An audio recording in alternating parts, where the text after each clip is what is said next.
Tuhan bersamamu dan bersama rohmu. Inilah Injil suci menurut Yohanes.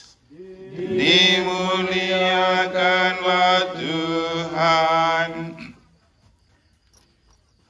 Menjelang hari raya Paskah, banyak orang Yahudi datang kepada Marta dan Maria untuk menghibur mereka berhubung dengan kematian saudaranya. Ketika Marta mendengar bahwa Yesus datang, ia pergi mendapatkannya. Tetapi Maria tinggal di rumah. Maka kata Marta kepada Yesus, "Tuhan, sekiranya Engkau ada di sini, saudaraku pasti tidak mati. Tetapi sekarang pun aku tahu bahwa Allah akan memberikan kepadamu segala sesuatu yang engkau minta kepadanya." Kata Yesus kepada Marta, "Saudaramu akan bangkit." Kata Marta kepadanya, "Aku tahu bahwa ia akan bangkit pada waktu orang-orang bangkit pada akhir zaman." Jawab Yesus, "Akulah kebangkitan dan hidup. Barang siapa percaya kepadaku, ia akan hidup walaupun sudah mati. Dan setiap orang yang hidup serta percaya kepadaku tidak akan mati selama-lamanya. Percayakah engkau akan hal ini?" Jawab Marta, "Ya Tuhan, aku percaya bahwa Engkaulah Mesias, Anak Allah, Dia yang akan datang ke dalam dunia."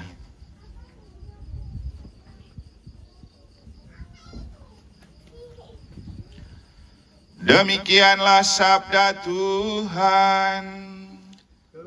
Terpujilah Kristus.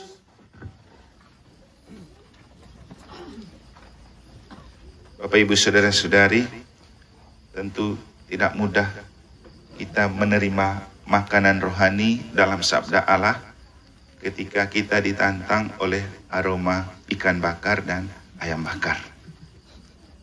Saya sendiri juga langsung lapar, maunya makan sudah.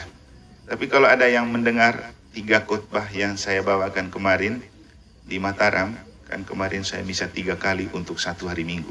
Sabtu, Minggu pagi, dan Minggu sore. Itu lebih banyak bicara tentang makan. Kita beruntung punya Tuhan yang ternyata punya perhatian tentang makan minum kita. Dan yang bagian terakhir kemarin Minggu sore itu, kalau saya tidak salah, saya berkhotbah tentang pentingnya memperhatikan menu makan dan cara makan yang membahagiakan. Tahu itu Mama Andre? Cara makan, menu makan dan cara makan yang membahagiakan. Menu makan yang membahagiakan itu adalah ketika kita makan bersama Tuhan, makan dalam rasa syukur kepada Tuhan. Seperti 5 roti dan 2 ikan mengenyangkan banyak orang, bukan karena secara material diperbanyak, tapi Tuhan lebih dahulu membahagiakan batin mereka. Karena kalau orang bahagia, makanan sedikit dan tidak enak pun pasti akan terasa enak. Sebaliknya, kalau orang lagi tidak mood atau galau dan tidak bahagia, seenak apapun makanan tetap rasanya tidak enak. Jadi kemarin itu saya bilang ada 3 jenis makanan yang perlu kita perhatikan. Kita makan untuk kenyang, makan yang lapar, dan makan yang membahagiakan. Kalau makan untuk kenyang itu, ya nanti dengar di khotbah kemarin. Tapi yang paling penting untuk saya mau katakan kepada kita itu pentingnya memperhatikan makanan rohani untuk merawat diri kita. Dan inilah yang persis kita maknai ketika di satu sisi kita tergoda dan terangsang dengan wangi ikan bakar dan ayam bakar yang ada, tapi di sisi yang lain kita coba memaknai kisah menarik dari Marta, Maria, Lazarus, 3 bersaudara yang sangat dekat dengan Yesus. Nah, apa yang dapat kita maknai dari cerita ini? Tentang pentingnya saudara. Saudara dalam arti keturunan dan secara biologis bisa berarti satu darah, sedarah, saudara. Jadi berasal dari kata satu darah. Makanya kita itu disebut saudara. Ada berapa saudara dalam keluargamu? Dalam arti yang lebih luas, saudara berarti orang-orang yang tidak sedarah dengan kita, tapi kita menghirup udara yang sama. Dan saya baru menemukan ini ketika ikut ongoing formation di Jogja, ketika salah satu imam muda berkhotbah tentang saudara, saat Injil itu berbicara tentang ketika orang-orang datang mengatakan kepada Yesus, lihat, ibumu dan saudara-saudaramu datang mencari engkau. Yesus bilang apa? Ibuku dan saudaraku adalah mereka yang mendengarkan sabda Allah dan melakukannya. Kalau dia bilang saudara, artinya satu udara. Dan kita semua yang hadir di sini, imam dari seluruh Indonesia, itu satu saudara. Karena kita hidup udara yang sama. Jadi saudara punya dua makna. Secara internal ke dalam bisa berarti satu darah, tetapi secara keluar kita yang hidup menghirup udara yang sama. Maka dalam konteks perayaan kita malam hari ini, secara internal ke dalam kita merayakan syukuran bersama keluarga Manggarai sebagai saudara, tapi juga sebagai satu udara yang kita hirup. Maka kalau ada Pak Ivan, Ibu Ivan, dan beberapa teman yang bukan Manggarai, itulah definisi dari saudara dalam arti yang lebih luas. Nah, dalam hidup bersaudara ada sebuah kenyataan yang tidak bisa kita hindari. Kalau kami yang ikut OGF kemarin itu berbicara tentang tipe kepribadian manusia itu dalam bentuk introvert dan ekstrovert. Introvert arti lebih ke dalam, diam, cool. Tapi ekstrovert itu singkatnya orang yang agak lebih cerewet dan banyak omong. Kira-kira kalau kita bandingkan, introvert itu ibunya Pak Oscar. Kan tidak banyak omong tapi banyak tersenyum. Tapi ekstrovert itu seperti Mama Jibril mereka itu. Mungkin juga Mama Andre ya. Jadi kelihatan dan kedengarannya omongnya lebih banyak daripada diamnya. Tapi itu semua penting dan aset untuk kita. Kami di keluarga juga ada saudara yang cool, ada yang banyak omong. Saya masuk di kategori yang setengah-setengah. Tapi di antara saudari-saudari kami itu terkenal ada kakak-kakak sepupu kami yang kasih label mereka itu, ini nih para tentara dan serdadu. Kenapa? Cerewet ada di mereka, omong banyak ada di mereka, marah-marah ada di mereka. Itu kalau suaminya itu ada di genggaman mereka semua. Jadi mereka itu digelar para tentara. Tapi penting punya orang yang berwatak seperti itu. Kenapa? Rata-rata keluarga yang sukses itu kalau punya orang yang cerewet di dalamnya. Karena orang cerewet itu akan membongkar segala sesuatu yang terpendam supaya harus disadari. Nah, inilah yang dimiliki oleh Martha. Martha ini tipe saudara yang cerewet dan ekstrovert. Kalau Maria kan cool dia. Jadi dalam cerita yang lain, Maria itu ketika Yesus datang di luar peristiwa kematian Lazarus, begitu Yesus datang, dia datang di kaki Yesus, dengar Yesus omong. Tapi Martha kan sibuk di dapur. Sudah sibuk cerewet lagi. Dia bilang apa? Yesus, kasih tahu itu saudara saya. Masa dia tidak peduli? Saya kerja di dapur, dia duduk-duduk begitu saja. Yesus bilang apa? Martha, Martha, ia sudah mengambil bagian yang terbaik. Nah, dalam Injil hari ini, Martha lagi-lagi tampil sebagai orang cerewet. Maria hampir tidak ada omongnya ya, waktu Lazarus meninggal. Tapi Martha, begitu Lazarus meninggal, masih juga dia cerewet.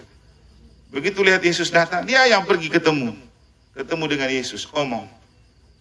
Jadi, Yesus, kau terlambat datang nih, kau punya saudara yang kau kasihi sudah mati. Kalau kau datang sebelumnya, pasti tidak mati. Tapi Yesus bilang apa? Enggak usah takut Martha, percaya saja. Kalau kau percaya kepada saya yang bangkit, ya sudah.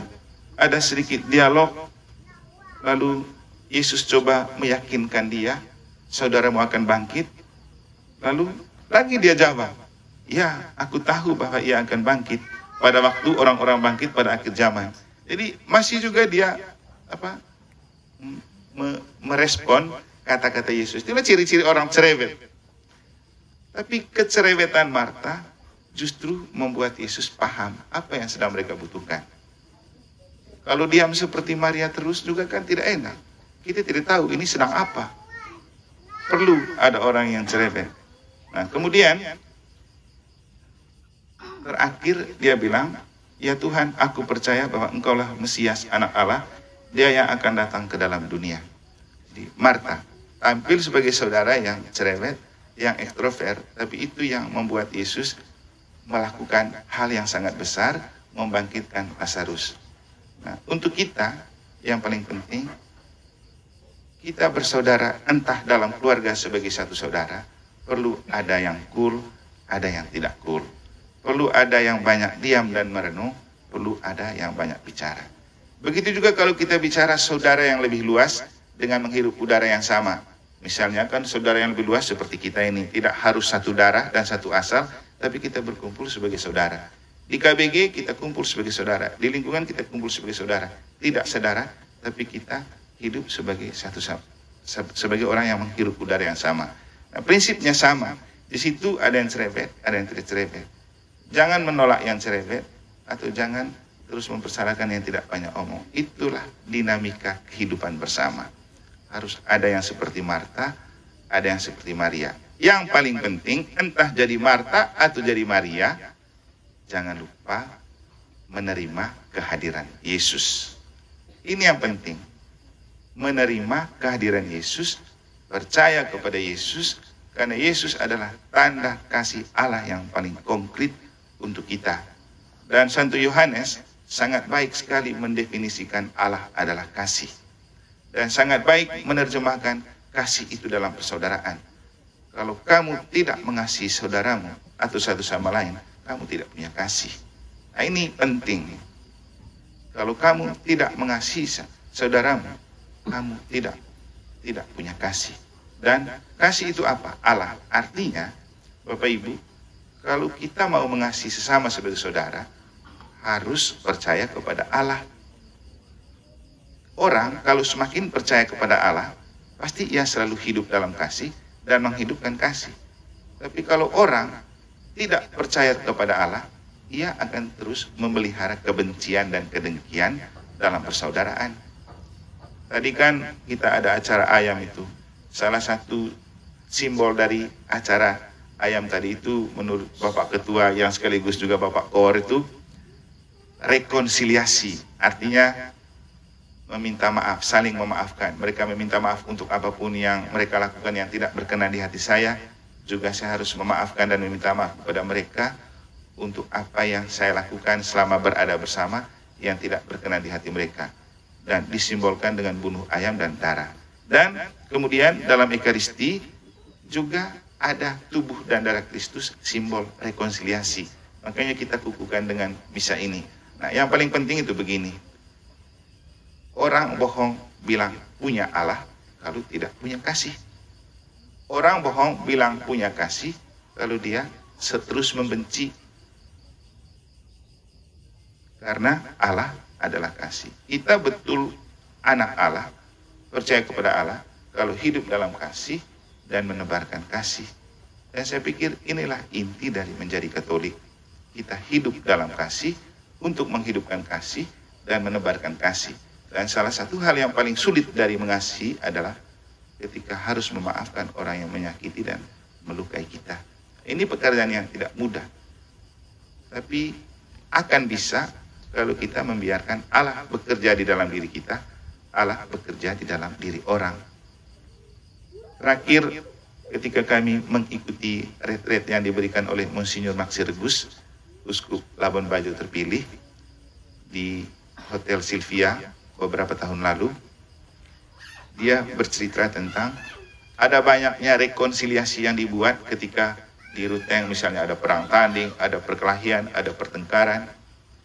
Seringkali orang berdamai dengan berjabatan tangan, tapi yang orang lupa, apakah luka hati itu disembuhkan ketika orang berjabatan tangan? Belum tentu. Boleh saja tangannya berjabat, tapi hatinya masih dendam dan hancur. Apa yang membuat hati yang terluka itu sembuh? Apa? Harus disepuh dan disentuh oleh kasih Allah. Jadi hidup dalam kasih untuk memelihara persaudaraan itu penting. Dan itulah pesan dari Rasul Yohanes yang kita dengar dalam bacaan pertama. Dan itu jugalah pesan yang dapat kita maknai dari 3 bersaudara yang kita peringati hari ini. Marta, Maria, dan Lazarus. Memang kelihatan Marta dan Maria itu tidak cocok, tapi mereka tidak pernah bertengkar kan? Mereka punya karakter berbeda, satu introvert, satu ekstrovert.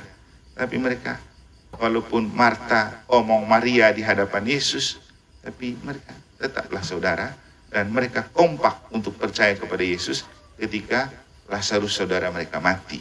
Bapak Ibu, kita boleh berbeda dalam banyak hal, tapi jangan lupa tetap bersatu dalam iman akan Yesus. Kita yang hadir di sini muncul dari macam-macam latar belakang, tapi kita tetap satu dalam Kristus. Kesatuan dalam Kristus itulah yang membuat kita enjoy menikmati hidup sebagai saudara, apapun perbedaan. Semoga Tuhan memberkati kita.